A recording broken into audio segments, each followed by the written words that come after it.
پکیج VIP مرجع رایگان دوره‌های پولی در یوتیوب. The second point of university. Most of you don't know what a business is. A business is money in. A business is nothing else but money in. It's not money out. It's not your accountant. It's not your logo. It's not your website. A business is money into a bank. So, a drug dealer who has money going into his pocket is more of a businessman than someone with a registered trade logo and an accountant and all this garbage who ain't getting paid. You own a business if you're getting paid. That's what a business is. So please understand this point, because this is a very important point. And this is why this is called the Hustlers University, because you need to understand how to look and approach at a business. So, cash is first. So let me give you an example. I say to people, start a company. How would you start a makeup company? And they go, okay, well, I'd find some makeup and I'd get a logo and I would I'd get a trademark, and then, I'd need stock. Listen to all the things they're mentioning. Find makeup. We're going to have two things. We have things that cost money and things that make money. As a business, your primary concern is always making money. And when people think of how to start a business, all they start thinking about is how to spend money.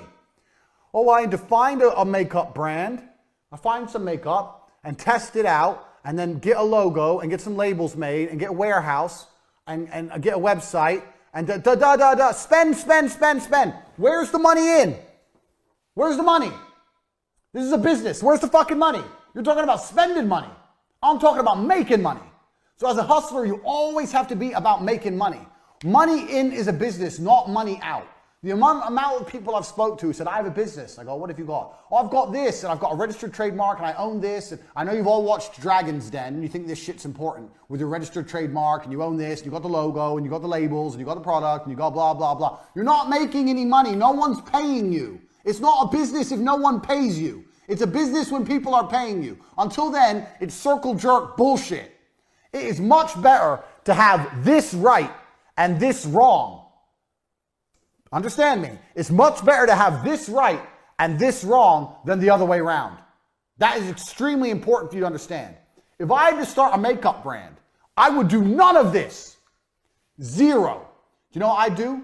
I'd make a website with makeup on it and prices, and I'd start advertising. Bang. Now I'm making money. I'm making money. I'm getting orders. I don't have any makeup. I don't have a warehouse. I ain't got a logo. I ain't got a trademark logo. I ain't got nothing, but I'm making money. With money, you can fix the problems. So when I've got money in my bank, then I email everyone, the product you've ordered, the one you're interested in is in such high demand that we're sold out. There'll be a slight delay in delivery of your product, but don't worry, we're going to give you one for free. Or we're going to give you a free gift. Thanks for being a valued customer. Now this person's going to wait. They're like, free gift? Okay, I'll chill, I'll wait. Now you have 3 or 4 weeks to find some fucking makeup to put in the fucking mail. But at least you got money. You got money in the bank. You've spent none of your own money, or hardly any. You got money coming in. And now you got to find a way to fulfill the orders. That goes back to business lesson number 1, speed. Now you got to quickly find some makeup, find a logo, stick it on, put it in the fucking mail. But doing that makes more sense than this. What if you do all this shit and then you try and advertise and no one buys? Then you've lost. If we do it my way, I advertise, no one buys, I ain't lost anything. Big whoop. Who cares? No one wants my makeup. Oh well, good thing I don't have 500 boxes of it sitting in my fucking bedroom. Like you dorks. A business is money in. When you want to start a business, your number one concern is how do I get money in? Nothing else. Everyone who starts a business starts talking about everything else. We need an office. Why do you need an office? No one's paid you yet. And you're talking about an office? I need a new laptop. Why? No one's paid you yet. You're talking about a laptop? You don't need anything until people start giving you money. Money in is a business. Money out is vanity. It's very easy for me to think of a business, buy an office, buy laptops, hire staff, get an accountant, sort out the tax records, register the company online, get business cards, get a logo and get that trademarked. And I'm doing all this shit. I'm spending all this money, wasting all this time, and no one's paid me anything. It ain't a business. When you come at me with a business plan, my first question is, where's the money? When you want to start a business, the first question is, where's the money? How are you going to get paid? Is it PayPal? Is it Stripe? Is it Bitcoin? How are you going to get paid? How can people pay you? And how are you going to convince them to do that? How are you going to convince them to pay you? When you've worked that out, you can work the rest out. A business is money in, nothing else. That's lesson number 2. And that is extremely important because it's going to save you a bunch of fuck-ups in the future. This leads on to idea number 3. The third lesson you're going to learn in business is super important. I've kind of covered it when I discussed 2, but this is very important. Start ideas for free. People come to me all the time, Andrew, I have an idea for a business. Maybe you need a small investment. It's normal. Let's say you're developing an app, you need to invest in the app, something. That happens. But a lot of people ask for insane amounts of money. 50 grand, 100 grand, 200 grand. Oh, to start my business. You can start businesses very, very cheaply if you do it the right way. Let's look at our beautiful demonstration, our beautiful diagram here of our makeup company. If you start a makeup company this way, you need minimum 200 grand. You need an office, you need logos, you need trademarks, you need stock, you need staff, you need company incorporation, you need tax, you need accountants, you need advertising budgets. You need 200 grand, 200K to start this business. If you start business this way, make a website, put some pictures on there, pretend you've got a whole bunch of stuff you ain't got and start getting money in, you can start this business for 5 grand. Let's say for the website, 5 grand. That's 195 grand difference. Now, the problem with this business is you're going to start getting money in and you're not going to have any way to fulfill the orders. But back to business lesson number 1, because you're a fast worker, because you're industrious, because you work with speed, you'll find a way to fulfill the orders. Hey, listen, worst case, you give them the money back. Worst case, you refund them. But at least with this idea, you can test the viability of your plan, 1. And 2, you're not in the hole. So let's assume both companies are bound to fail. Here you've lost 5 grand. Here you've lost 200 grand. Why risk all that money when you can do it cheap? Also, with 5 grand startups, you can now, for the same price as starting one company, you can now start 40 companies. One of them's going to work because they're 5 grand each to start. One of them's going to work. So you have to learn that the idea of starting a business is not expensive. Get that out of your head. I'm a millionaire, a multimillionaire, and I will not spend more than 5 grand launching a company. 5 grand max. I'll spend 5 grand, and if I see money coming in, maybe I'll invest some more. Or when the money starts coming into the makeup company, you might reinvest all the money. That's fine, because that ain't your money. That's money you're making. You can build a company off the money you're bringing in from the company and never spend your own money. That's how you launch a company. Now, every time I say this, people go to me, oh, well, what about this? What about that? If you're going to launch a fucking airplane company and try and compete with Boeing, you need money, obviously. But I'm talking about for you guys out there, this is the Hustlers University. If you're looking at making money, starting a new company, or you already have a small company, some of the biggest mistakes you can make is investing lots of money. When you're broke, it's hard to make mistakes because you don't have any money to lose. When you're rich, it's easy to make mistakes because you have a lot of money to lose. Start companies as cheaply as possible, basically for free, by prioritizing money in and not prioritizing fulfillment. That way, you get to start companies cheap. You can start a lot of them, you have money coming in the door, and you can reinvest money you're making in your company and build your company from the ground up. Every company I ever made, including T2 Television, was done this way. When I got my first deal for T2 Television, I had a BlackBerry and a business card. And I went to their office and I signed the deal. I had a business bank account that was free, no tax incorporation, nothing. They paid me and I used that money to buy an office. Done. I started a television advertising agency like this. I didn't get an office first. Office, staff, computers, desks. I didn't have any money. I had the 12 grand from the commission, but I was saving that for myself in case it all went wrong. I could have blown my whole 12 grand and set up the office. But no, I bought a laptop. I had a laptop. I bought a BlackBerry, had a business card, landed my first deal, and set up my whole business off of money already coming in. And if you can do that with an advertising agency, you can do that with nearly anything. This is television advertising. This is like premier shit back in 13, 14 years ago, before the internet was big almost. Everyone wanted to be on TV.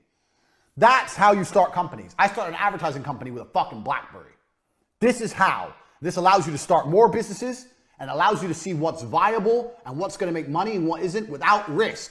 It's extremely important you approach businesses this way and not businesses this way. It is extremely important. Get this in your head. These first 3 lessons about speed, about money in being priority over everything else, and about starting businesses with this focus as opposed to the cost focus, money in as opposed to fulfillment, that's good. I've already taught you more than you're going to learn about business anywhere else. That's key, because if you do things this way, it's very hard to have a monumental fuck up. It's very hard to lose money. And also, now you can start nearly any company. You can start nearly any business.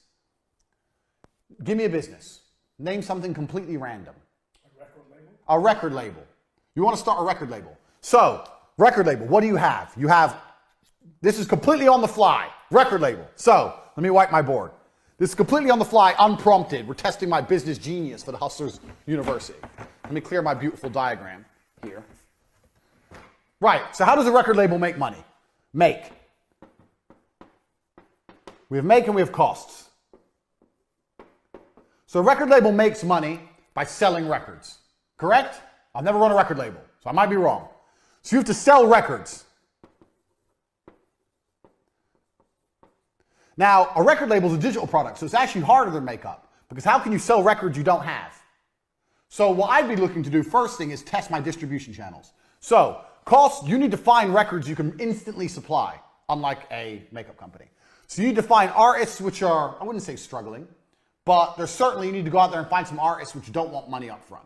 So you need to work out some kind of commission deal with artists and say, look, we're gonna give you X amount on the basis of the sales. So you have to find, we're gonna put broke boys. Because it doesn't, you know what, at this point, especially with a record label, although you need good quality artists to have a good reputation as a record label, if you have shit ones at the beginning, it doesn't really matter. If you have some shit ones and you sign Rihanna later on, is anyone going to be like, oh, they have Rihanna now, but 3 years ago they had that crap band no one's heard of? They ain't going to care. It's not going to damage your reputation. So at this point, you can just get broke boys. Get broke boys, offer them a commission deal to make to try and sell records. So let's say we're selling a record for £1. Let's say it's a 50-50 split, 50-50. Now you've got distribution channels. How are you going to sell the records? Where are you going to sell them? Apple Music, Spotify, whatever. You have to test the distribution channels, test them out. Test out an independent distribution channel. So let's say you do all the traditional distribution, traditional stuff. And let's say you want to try and sell some stuff independently. So let's say you start a website or you go on, is MySpace still even a thing for music? No, what's the other one? SoundCloud or something like that. Yeah, so there's a few other abstract ways you can try and sell money. You can try and sell records. Let's say through their own website or through SoundCloud, through some of the other ones. You can try some abstract methods. Now here's what I would do. I'm running a record label. I find broke boys. Broke boys agree to go a 50-50 split. I promise to sell loads of records. You have to promise. This is your job. So I promise to sell fucking 100,000 records a month. Some bullshit. I promise. I'd lie. This is what I do all the time. No big deal. 100,000 a month. Easy, easy, easy. I'd get them. I'd put them across all the distribution channels. I'd see how many we sell. If we don't sell any, do you know whose fault it is? The broke boys' fault. I'll come back to them and go, okay, well, yeah, we have 2 of your songs. It's not enough. People don't know who you are. We need to produce some content to raise your profile. I don't know if you guys have any videos of you performing live. We need more music we can put out there. Da, da, da. And I would just continue to extract from the broke boys more videos, more songs, all for free, all based on a commission deal, and just put it out there. Speed, just like we said in number 1. Like I said, I've never run a record label in my life. This has come off the top of my head. Speed. Give me more, give me more, give me more. The more they produce, the more they give you, and the more you put out there, it doesn't matter. If you sell a little bit of each, you're going to start to make money. Look at what we do and what I do, all my different businesses. At this moment, I run CobraTech.com. I have the War Room, which is a business in itself. I have the webcam business. I have 2 YouTube channels. I have casinos. All I do, because it's just speed, scattergun. So in this kind of particular, if you're going to do a record label, you need to have as much as possible video and music that you can afford. And when I say afford, a commission only deal, just constantly put out there, speed, on every single possible distribution channel. That's what you need to do. Then what you do is, When you have these boys everywhere, Broke Boys, the Broke Boy record band, you have them everywhere and you have tons of their stuff, then you can approach someone who's not shit or a little bit better. So we have the less broke boys. Less broke, well, right here. My terrible writing because I'm writing at an angle. And when you go to the less broke boys, you can say, well, look at the broke boys. We've got them on Spotify, SoundCloud. They're on their own website selling. They're here. They're on iTunes. They're there. Look at this. This is some videos of them performing. Yeah, we use these for promotion. They're on this YouTube channel. They're on that YouTube channel. The less broke boys will be like, oh, these guys, they actually got them a lot of promo. What did you really do? All you did was extract it from these guys. Now the less broke boys might want to work with you. Maybe you don't give them, maybe there's a slightly better commission deal. Maybe they get 60, you get 40. Take their shit. Before you know it, you're going to have a catalog of stuff. So people go, who's this record label? You go, well, bang.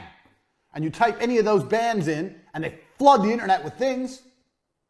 Now you're a real record label. Now new bands, up-and-coming bands want to work with you. Just because the amount of promo you got, you put them everywhere. One of these up-and-coming bands might be the next big thing. Who knows? All I've done in this business model, I don't know anything about record labels. All I've done is stick to my tenets of business. One, this is free. This is free. This is running a record label from your bedroom. Doing all this is some work on your computer, putting them on iTunes and making a website, whatever. That's all fucking free. Negotiate with the broke boys you can do in a Costa Coffee or a Starbucks. So this is a free business I've just given you. One, it's free. Two, we've prioritized money in. The first thing I wrote is how do we make the money? How do we make the money? We sell records. Okay, so we need this, we need this, we need this. Prioritize making the money. And the third thing I did was speed, quickly. Get out, get out, get out. Tell the broke boys to make more. Tell the broke boys to start a daily vlog of them recording. A daily vlog of what it's like in the band. Start putting out on a YouTube channel. Speed, speed, speed. More, more, more. Give me content, nonstop. Speed. All I did was stick to my 3 basic business principles. Now, imagine you try this for 6 months and it doesn't work. Have you lost money? No. What did you lose? You didn't have a big fancy office. You didn't lose nothing. What's the worst that can happen? What's the worst that can happen? Nothing. And that is the exact point I'm trying to teach here. If you stick to these 3 tenets in nearly any business, you'll launch it for basically nothing and nothing can go wrong.